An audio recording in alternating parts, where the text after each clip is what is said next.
the Sea Winds are a blue water boat, and we've never felt that she hasn't taken care of us. You definitely don't need a 50-foot catamaran. Well, she's 4 years old. Why wouldn't we cross? And we decided that's it. Let's load the boat up and go across the Maldives, and then onto Socotra, which is part of Yemen, Djibouti, and then we're sitting here now talking to you in Sudan. Surrounded by these amazing ruins, and our Facebook posts show this just another amazing world. And heading up through the Red Sea, we'll just go and spend some time in Cairo and then into the Med in May. And I can't get the grin off my face every single time we lift those motors up and just start sailing along, because she's just beautiful to sail. We feel like we're on a luxury apartment. Join us as we chat with Scott and Sandy from the Red Sea on board their Seawind 1160 light catamaran and explore their incredible journey so far from Australia to Europe, all powered by the wind, sun and 2 outboard motors. All right, welcome Sandy, Scott. Thanks. Thank you. From Seawind 1160 Sea Moon in Sudan. Yes. In Africa, in the Red Sea. Fantastic. That is wild. Yeah, it's been a bit of a wild ride. I bet it has. So why don't you give us a quick summary of, I guess, where you've started and now how you've ended up in Sudan, of all places. Where we've come from. So I'm going to start off that journey. So March 2023, we left Melbourne on our old 32-foot Crowther. She was 40 years old. Yep.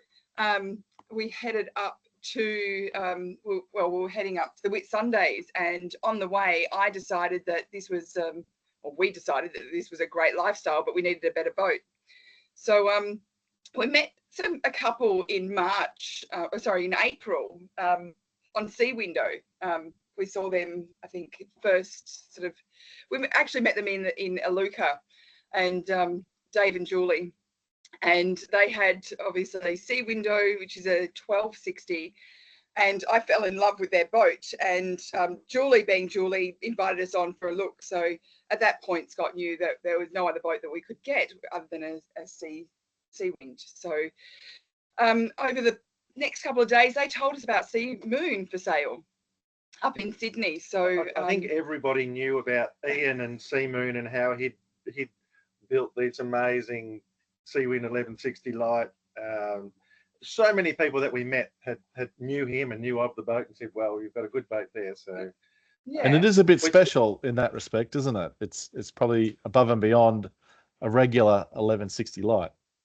Well, I guess the way, he sort of wanted to be an off-grid boat, so it's got 1500 amps of watts of solar and 1000 amp hours of lithium batteries, all electric, no gas, all that sort of stuff. So designed for that off-grid, minimal impact type of living, but also the outboard engines because it's the light. So, yeah.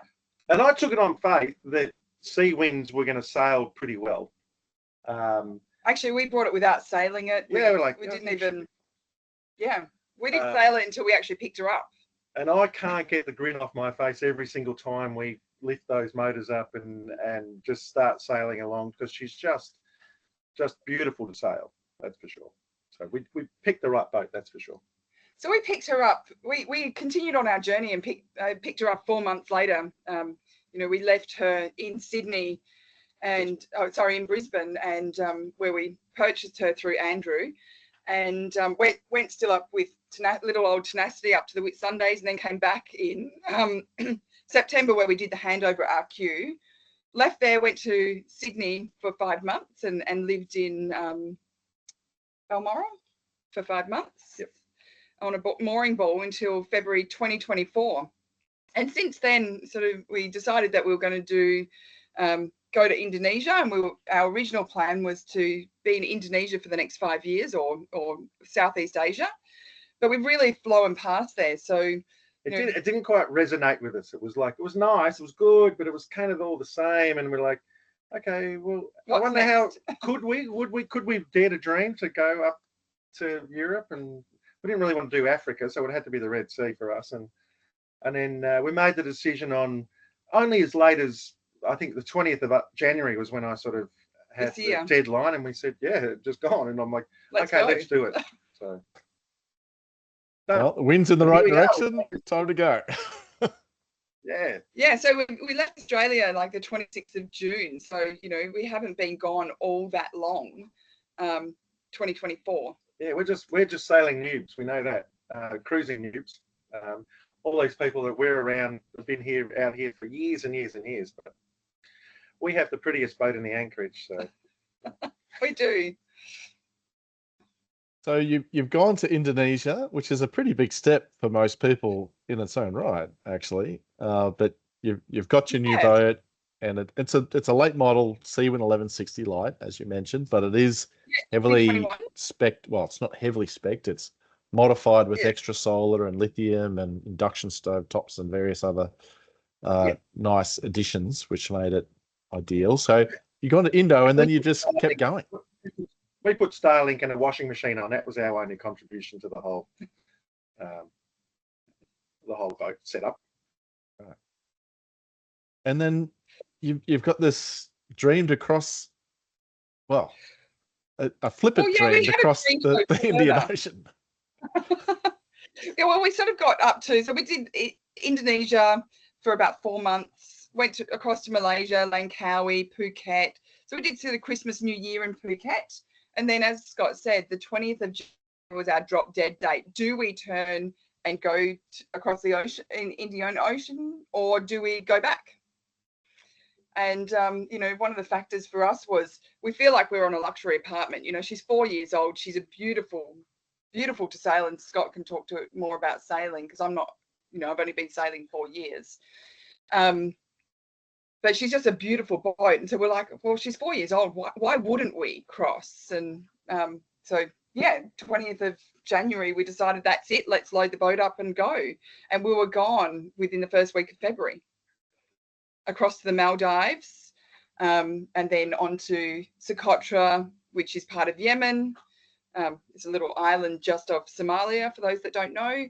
I definitely didn't know. Djibouti, and then we're sitting here now talking to you in Sudan.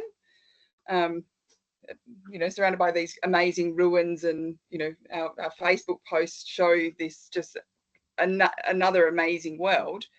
And heading up through the Red Sea, you know, we're going to go and spend some time in Cairo, and then into the Med in May. That's unbelievable. And I should mention, if anyone wants to follow your Facebook blog, Sailing Sea Moon Oz is the name of that blog. Yeah, so amazing. Almost every day she's got a post up there of what we've done, just a little snippet of. Yeah, and just a minute. It's fantastic. It's great little snippets of your journey, and even some of the routing that you're taking, which has been awesome. So a couple of questions on that. First of all, that's pretty brave, some of the destinations you've recently visited. What gave you the confidence to roll on through there? The amazing people that we met on, because we did a rally in Indonesia. Not sure we'd do that again, but we met a lot of wonderful people on our journey up from Australia up through to Thailand, really. And some of them were of the same mind. It's like, you know, if not now, when? A lot of boats had not gone through the Red Sea last season, because they were too worried about the things that were here that were going on. This year we felt there was a good window. Peace was breaking out. There wasn't too much going on with the Houthis, and the pirates are very quiet, the sailing vessels. I think the reality is the media like to overblow the threat and the risk in this area. I'm not saying it doesn't exist, but we certainly didn't see any of it. So it was just, you know, we're trying to enjoy the beautiful sailing, because it's a gorgeous area, unbelievable area. If it calmed down, the reefs in here would rival Queensland. It's just amazing for a cruising area. In saying that, going past Yemen, some of the other boats did actually hear the jets the other night and the first bombings of Yemen. So that was when we were coming through the pass. So they did, you know, other boats did hear that. I didn't pick that up. But that was something that was really happening, just off our port side. It was happening. Yemen and Eritrea really aren't places that you want to be having to stop at all. So you just sort of hang with the whole thing with, shipping has stopped in the Red Sea is just not true. There's like tons and tons of cargo boats and oil tankers going backwards and forwards. So there's always people around, and we didn't see any warships. Not supposed to see them right until the last minute. But so I don't think it didn't feel for us like it was a huge risk like it has felt for other people. And I think, from a sailing perspective, there's always a risk. We always have a risk lens. So, if we go out every single day, there's a risk, right? So I guess we weighed up the risk. We made that decision. And I did say to Scott, if it had been a couple of weeks later and things were still happening down that end, would we decide, hey, let's just hang out in the Maldives and then go back? Maybe. But, you've got to take some risks in life. And I guess this is an educated risk that we took. And from an ocean crossing perspective, timing is everything, right? So we've just got the peak window for crossing. So just beautiful winds behind us on our beam or behind us. Seas weren't that rough. It's just, this is the time of the year that you want to be crossing the Indian Ocean. It was fantastic, really. So we knew that this was the 2-month sort of window to do that crossing, and it was joyous. Sunshine, amazing. So I'm just sharing my screen here real quick to have a look at. I'm not sure if you can see this on your screen, but a windy diagram there of today's conditions as it stands from a macro level, and it does look like you've got trades blowing you most of the way. Is that fair enough? Yep, absolutely. Yep. So where we are now, we were lucky to get up to Suakin with the southerly winds still blowing in that area. A lot of people that are about 4 weeks in front of us had northerlies up to sort of those islands which were a little bit south. So they've been smashing into it for a lot longer than we did. So, and it looks like some fairly innocuous weather coming up. We've got some pretty strong winds now from the north, but we won't get southerlies from here. We will be beating into it, but this is the challenging part of the Red Sea, that last little pinch at the top of the mountain to climb that everyone worries about. But we think we've got a good boat to handle the upwind conditions. She'll do, we know from our time in Sydney with the jib on, the soft tacker, we can do 40 degrees off true wind angle relatively easily. So without, flogging anything. And we think that's going to be the good tactic for us to get up to this next part of the Red Sea. So I'm looking forward to it in some ways. Yeah. Looks like some good pressure up there to stretch its sailing legs a little bit. Exactly right. Exactly. And we do like sailing, Brent. Like that's the main reason why we got Sea Moon, was we love the sailing. We love turning off the motors. It's not a challenge getting fuel. It's just unique to them because they have, it's more of a challenge getting diesel, I would say, because the big boats, big ships have probably a different kind of diesel. All of their local fishing boats all running outboards, and they're all running Yamahas, which is what we're running, the Yamaha 25s. So in terms of spare parts and things like that, you can go in. We found that it's in Indonesia. You could go to a little hardware shop in the middle of nowhere where there's no way you're getting sort of diesel parts, and there'd be Yamaha spares that would have fitted our motor. We're like, oh wow, we didn't need to stress about spares so much because it's all there. But all their fishing boats are outboard, so there's plenty of fuel, and the fuel quality. I think the ethanol levels have gone up and down, but our motors haven't really noticed them at all. I just want to point out, so you guys have done some pretty big crossings now with twin 25 horsepower Yamaha outboards, just to make that clear for those that are tuning in. Yeah, that's right. I wouldn't. It's funny. I was just doing some stats since we left Phuket. It's about 4,100 miles since Phuket to here. A total travel time of 727 hours, and 210 hours of motoring. So around about 30% of the time on that leg of 4,000 miles has been with one engine on. We don't run with two, one engine on so around about that 30% of the time. So it's mainly the main propulsion on Sea Moon is their sails, and that's what we love. So, and even motor sailing where we have to. Been very few times where we've had to just give up. There's no wind whatsoever. And again, that's the time of the year that we pick to make it. Well, there'll be some motoring in the next leg. I know that, but we have plenty of fuel on board. We've never gone close to using all of our fuel supply. And just on that point, were you carrying additional jerry cans, I take it, as backup? Yeah. Yeah, we've got 10 on the deck and 5 where the fuel tank in that hatch there. So as well as the tank. Yeah, as well as the 270 litre tank that comes with the Seawind Light. So plenty of fuel, and to be honest, we could have done with half of that. It's just my anxiousness. I don't want to run out of fuel if we have to motor for 4 days straight. Then without any wind assistance, then we could do that. And I thought that was for the Indian Ocean crossing, but I don't. It hasn't really eventuated. And now where we are, we can stop in Egypt a couple of places to get fuel. So even then, I'm not too phased from here. And when you're sailing, I mean, what sort of conditions are you in when the sails are up? In terms of just pure sailing, usually 10 knots plus.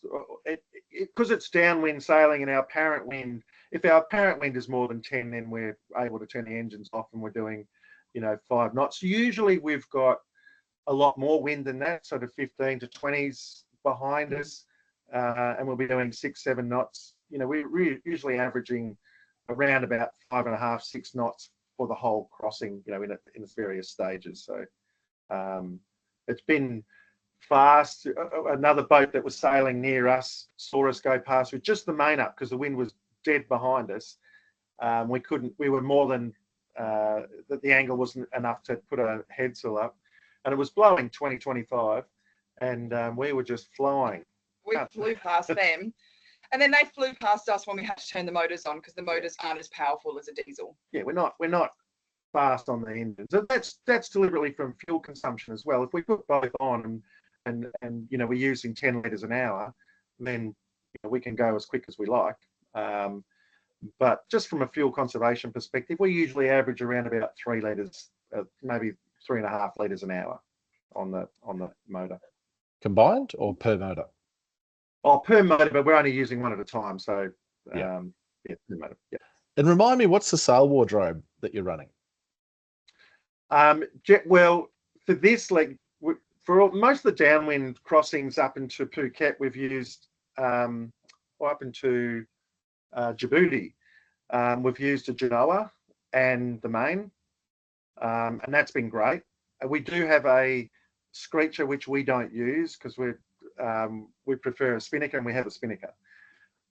So we use the spinnaker when the conditions are right for that, and the Genoa. We've changed the Genoa out for the self-tacking jib in Djibouti, probably a little bit early. Probably should have done that here in Suakin. So just because at night time we don't want to run the spinnaker, and the jib is not a great pure downwind sail. But we've had the main up the whole time. So with one passage exception from Suakin to Djibouti, for some reason I thought it was going to be about 25-30 knots, and we would just run on the Genoa. But that was probably a mistake, and I knew that was a mistake when I did it. When I decided that, I'm like, you should always have the main up. It's such a beautiful main that that there's no reason not to have it up at all times, no matter how far the wind is behind you, or how windy it is. And Sea Moon's such an easy boat to sail. So once the sails are set and, we're on course, we do 6-hour shifts. So, we sort of start, midnight onwards. So, I feel really confident that I can change those sails as well by myself without having to wake up Scott and vice versa. So, you know, she's just such an amazing boat to be on. Well, reefing usually requires two of us, but for the main, so we go conservative on that at night to try and not wake up the other person if we have to. But you know. And so, just to be clear, it's just the two of you on board during passage? Yes. Yeah. Wow. Yeah.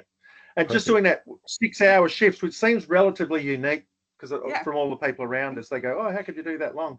But, you know, the auto helm on this boat is amazing and hasn't let us down.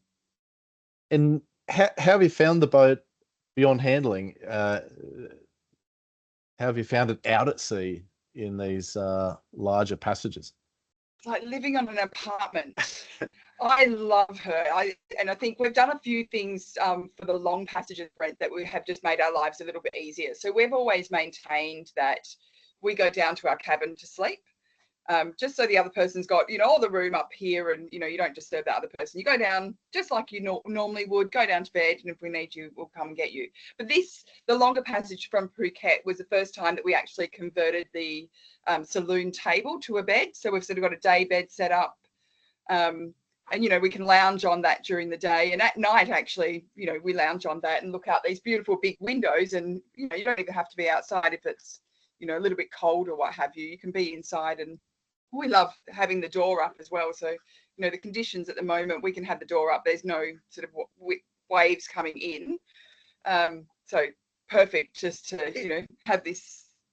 It's been, I mean, area. With the sea state, she's been, I would have said it was pretty rough from Phuket, especially after Sri Lanka into the Maldives. It was pretty rough conditions. And sometimes she hobby horses a little bit. I think any boat or cat would in the conditions. They're like the conditions from Sumatra to Djibouti and up into the Red Sea, very reminiscent of the Australian East Coast, coming up that inside the reef there. So you've got short, they're not big waves. They build up to 2.5 meters or so, and I'm told they get bigger, but they're quite short between them. So you know she can hobby horse a little bit, and you're sort of sitting at the back going, oh, I don't know how Sandy's sleeping in this when it's bouncing up and down. That said, you know, we don't put away the coffee machine. Everything's sitting on the bench. It's not, in perspective, you know, like, oh wow, we're bouncing around, but nothing falls off. It's not like you know, monohull sailing where you've got gimbals on stoves and things. The kettle just stays on the stove the whole time, and so we feel it's pretty luxe. It's luxe sailing, that's for sure. It is luxe sailing. I mean, the only thing we've done from a provisions perspective that might interest people is that we have the Encounter freezer. So we've converted that into a fridge. So we've just dialed it up a bit. And we've got a separate freezer for this leg of the passage. So we've got some additional room, because obviously the bar fridge is probably a little bit small from a longer passage perspective, especially when we've got fruit and vegetables for 3 or 4 weeks, because we don't know what we're going to get the next place either. So, you know, are we just going to get a local market, or are we going to get a shopping centre, or, you know, it's very varied, and then the produce is hit and miss. So that's probably one thing that we've done as well from a long passage perspective, that's worked really well for us. And how long has the longest passage been so far? That would have been, the longest passage was Phuket to the Maldives. It was 1,600 miles, and it took us 10.5 days. Gotcha. Yeah, so excellent. 10.5 days was the longest passage. You know, otherwise, the next one was 9 days, and then it's been short hops of 5, you know, nearly 6 days and 5.5 days. So, and we think this next leg, depending upon the weather and depending on how we're handling it, we could go all the way to Suez, to the start of the canal, or we might have to stop, and that might be a week or maybe 10 days. I'm not sure. Right. And then go and visit the pyramids. Yeah. Yeah, halfway through the Suez Canal is a marina. Apparently, that's the finish line. Everyone feels pretty stoked at saying, "Yeah, we made it." And then and from that marina, it's only 100k or so away from Cairo, so Wow. you can visit the interior of Egypt a bit. So Fantastic. and that's only another 40 miles to the Med. So Right. And then what are your plans from there? See where the wind blows. Yeah, they vary.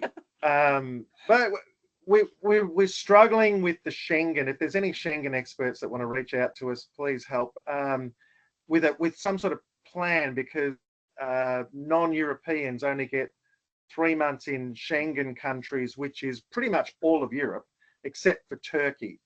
There's and the African continent. So you're only 3 months in 6. So we think we're going to spend some time in Cyprus and Turkey, and then Greece. Then spend our 3 months in the Greek islands, and then once that's done, we'll probably come back to Turkey or Cyprus outside of the Schengen areas for wintering. So we'll have the boat parked up in October, and then we'll probably that'll be the first time we're off it. We don't like leaving it; we want to live on it. So. But we will come back to Australia and do a little bit of travelling, and we just can't travel within Europe because, again, that's Schengen. We've got to guard our Schengen days very jealously. So, Yeah. So it's going to be kind of a mix. We'll probably be a few years in the Med, and then we'll head over to the Bahamas, Caribbean, and then at some point there'll be a circumnavigation. We'll bring her back to Australia at some point, but we can't see that happening within the next 5 years. So we'll see. Fantastic. Well, hopefully you'll visit our Seawind friends in Turkey while you're there. Yeah, we'd love to do that. We're Yeah. having a look where they were, and we're definitely keen to do that.